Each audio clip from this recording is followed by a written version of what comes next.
Hello friends, आप सभी का स्वागत है एमएस यूपी पीसीएस में। दोस्तों, घटना चक्र पॉलिटी की जो सीरीज चल रही है हमारे चैनल पे, उसमें आज की क्लास में हम डिस्कस करने वाले हैं शासन प्रणाली से रिलेटेड क्वेश्चन। जो भी घटना चक्र में दिया हुआ है हम उसको सॉल्व करेंगे। आप लोग इस क्लास को पूरा देखिएगा। ये क्लास आप लोगों में काफ़ी यूजफुल होने वाला है, खासकर जो पीसीएस से रिलेटेड एग्ज़ाम देने वाले हैं या यूपीएसआई में या अदर स्टेट एग्ज़ाम में जहाँ पर पॉलिटी से क्वेश्चन आ रहे हैं। आप लोग इस क्लास को देखिए और क्लास अच्छी लगे तो लाइक कीजिएगा, शेयर कीजिएगा। चैनल पे नए हैं तो चैनल को जरूर सब्सक्राइब करिएगा। आप चैनल को सब्सक्राइब करेंगे, कमेंट करेंगे तो हमारा मोटिवेशन बना रहता है और हम आपके लिए ऐसे ही यूजफुल क्लासेस लाते रहेंगे। क्लास शुरू करते हैं। पहला क्वेश्चन है, निम्नलिखित में से कौन सा राज्य शब्द को सर्वोत्तम रूप से परिभाषित करता है? देखिए, पहला ऑप्शन है कि व्यक्तियों का एक समुदाय जो बिना किसी बाह्य नियंत्रण के एक निश्चित भूभाग में अस्थायी रूप से निवास करता है और जिसकी एक संगठित सरकार है। तो यही वाला ऑप्शन सही हो जाएगा। अगला क्वेश्चन है, निम्नलिखित में कौन सा राज्य सबसे महत्वपूर्ण तत्व है? कौन सा राज्य का सबसे महत्वपूर्ण तत्व है? तो ये हो जाएगा संप्रभुता। क्वेश्चन है, भारत की संप्रभुता के संबंध में निम्नलिखित कथनों पर विचार करना है। आपको बताना है कि इनमें से कौन सा सही है। पहला है कि भारत राष्ट्रमंडल का सदस्य है, ये तो सही हो जाएगा। और दूसरा है राष्ट्रमंडल की सदस्यता के कारण भारत की संप्रभुता कम हो जाती है। तो ये वाला ऑप्शन गलत हो जाएगा। सही उत्तर हो जाएगा ऑप्शन ए, केवल एक सही है। अगला क्वेश्चन है, भारतीय संविधान में किस प्रकार की शासन प्रणाली की व्यवस्था है? तो ये है संसदीय प्रणाली है भारत में। अगला क्वेश्चन है, संसदात्मक शासन व्यवस्था में विधायिका का कार्यपालिका पर नियंत्रण होता है। अगला क्वेश्चन है, संसदीय व्यवस्था वाली सरकार होती है। देखिए, इसमें पहला है कि संसद के सभी राजनीतिक दलों का सरकार में प्रतिनिधित्व होता है, ये गलत हो जाएगा। दूसरा है, सरकार संसद के प्रति उत्तरदायी होती है और उसके द्वारा हटाई जा सकती है। तो ये वाला ऑप्शन सही हो जाएगा। अगला क्वेश्चन है, सर्वप्रथम संसदात्मक सरकार किस देश में आरंभ किया गया था? संसदीय प्रणाली वाली सरकार सबसे पहले किस देश में अपनाई गई थी? तो ये हुआ था ग्रेट ब्रिटेन, यूके में। अगला क्वेश्चन है, भारतीय संसदीय प्रणाली ब्रिटिश संसदीय प्रणाली से इस बात में भिन्न है कि भारत में, देखिए, पहला ऑप्शन है कि वास्तविक और नाम मात्र दोनों प्रकार की कार्यपालिका। दूसरा है सामूहिक उत्तरदायित्व। तीसरा है द्विसदनीय विधायिका और चौथा है न्यायिक पुनर्विलोकन। तो न्यायिक पुनर्विलोकन वाला ऑप्शन सही है क्योंकि ये भारत में है, ना कि ब्रिटेन में। अगला क्वेश्चन है, हमने ब्रिटिश मॉडल पर आधारित संसदीय लोकतंत्र को अपनाया, किंतु हमारा मॉडल उस मॉडल से किस प्रकार भिन्न है? आपको बताना कि हमारा जो संसदीय मॉडल है वो ब्रिटिश मॉडल से कैसे भिन्न है। पहला ऑप्शन है, जहाँ तक विधि निर्माण का संबंध है ब्रिटिश संसद सर्वोपरि अथवा संप्रभु है, किंतु भारत में संसद की विधि निर्माण की शक्ति परिसीमित है। तो ये ऑप्शन सही हो जाएगा। दूसरा है, भारत में संसद के किसी अधिनियम के संशोधन की संवैधानिकता से संबंधित मामले उच्चतम न्यायालय द्वारा संविधान पीठ को भेजे जाते हैं। तो ये भी सही हो जाएगा। इसका सही उत्तर हो जाएगा ऑप्शन सी, दोनों सही हैं। अगला क्वेश्चन है, निम्नलिखित में से कौन सी भारतीय संविधान की विशेषता नहीं है? तो देखिए, अध्यक्षात्मक सरकार भारत में नहीं है, ये अमेरिका में है। अगला क्वेश्चन है, भारतीय राजनीतिक पद्धति के बारे में निम्न में कौन सही नहीं है?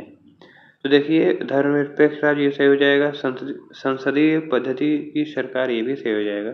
संघीय नीति ये भी सही हो जाएगा। राष्ट्रपति पद्धति की सरकार ये गलत हो जाएगी, ये अमेरिका में है। अगला क्वेश्चन है, भारत में संसदीय प्रणाली की सरकार है क्योंकि मंत्रिपरिषद लोकसभा के प्रति सामूहिक रूप से उत्तरदायी होती है। अगला है, संसदीय स्वरूप के शासन का प्रमुख लाभ यह है कि कार्यपालिका विधानमंडल के प्रति उत्तरदायी बनी रहती है। अगला है, भारत के संदर्भ में संसदीय शासन प्रणाली निम्न में से कौन से सिद्धांत संस्थागत रूप में निहित है? पहला है, मंत्रिमंडल के सदस्य संसद के सदस्य होते हैं।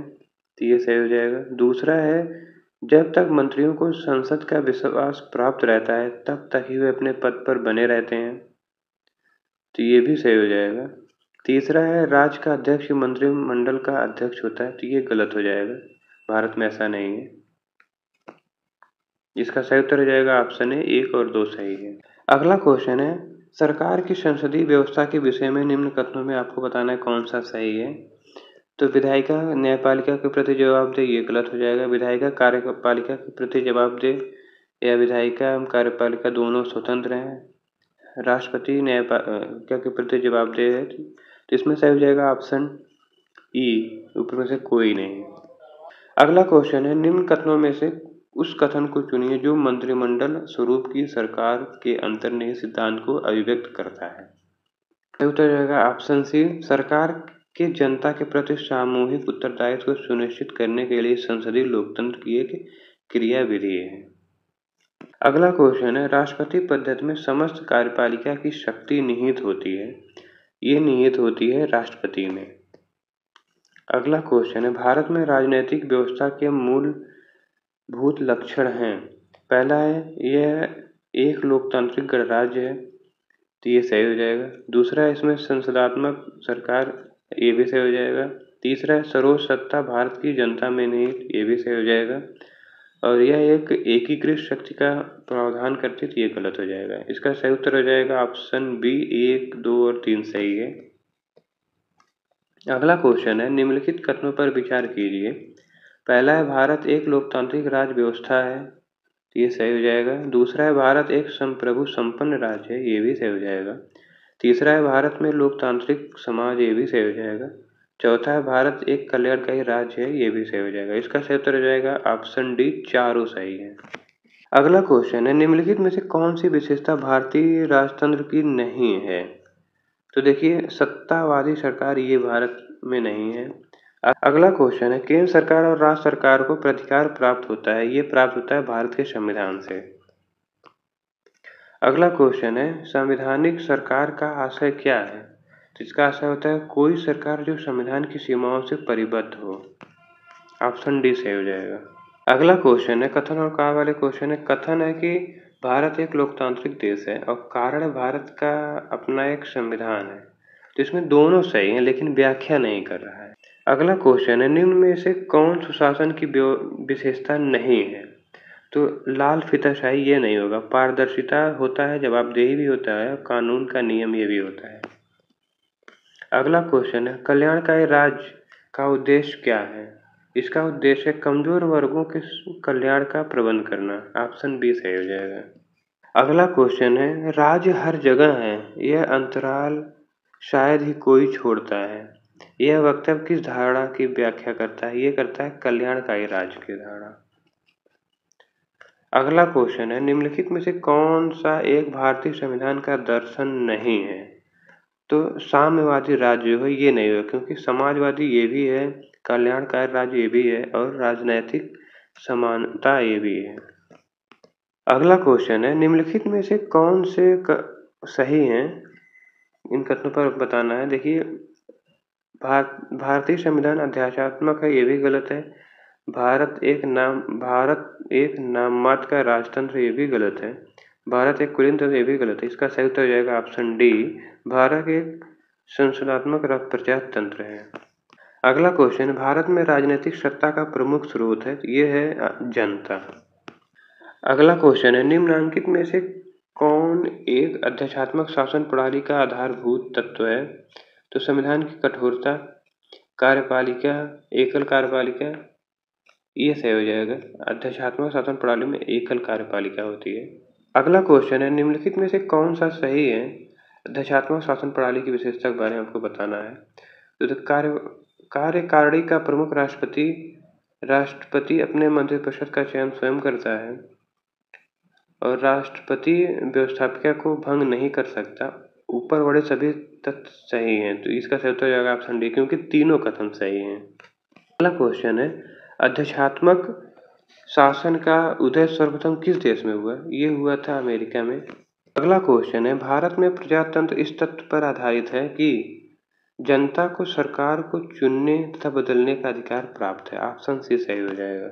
अगला क्वेश्चन है, लोकतंत्र का उत्कृष्ट गुण यह है कि वह क्रियाशील बनाता है साधारण पुरुषों और महिलाओं की बुद्धि और चरित्रों को, ऑप्शन ए सही हो जाएगा। अगला क्वेश्चन, भारत एक गणतंत्र है, इसका अर्थ है भारत में वंशानुगत शासन नहीं है। अगला क्वेश्चन है, भारत एक गणतंत्र है, इसका अर्थ होता है कि भारत राज्य का अध्यक्ष निर्वाचित होता है।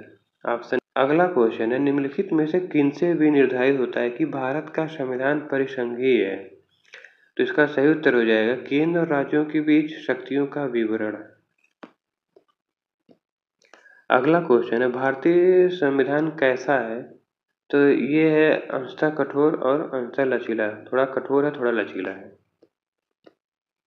अगला क्वेश्चन है, भारत की संसदीय शासन प्रणाली एवं ब्रिटेन की संसदीय शासन प्रणाली में अंतर का बिंदु कौन सा है? इनमें से आपको बताना है। सामूहिक उत्तरदायित्व, न्यायिक समीक्षा। तो न्यायिक समीक्षा ब्रिटेन में नहीं थी, यही वाला सही हो जाएगा। अगला क्वेश्चन है, कथन और कार्य वाले क्वेश्चन है। कथन है, भारत के संविधान में एक संघीय प्रणाली का प्रावधान है, सही है। कारण है, उसने एक बहुत शक्तिशाली केंद्र की रचना की, ये भी सही है, लेकिन व्याख्या नहीं कर रहा है।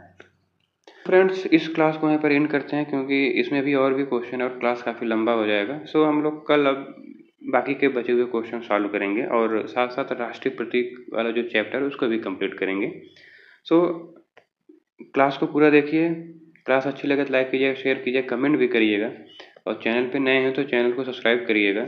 मिलते हैं नेक्स्ट क्लास में, पढ़ते रहिए, अपना ख्याल रखिए। ऑल द बेस्ट, जय हिंद।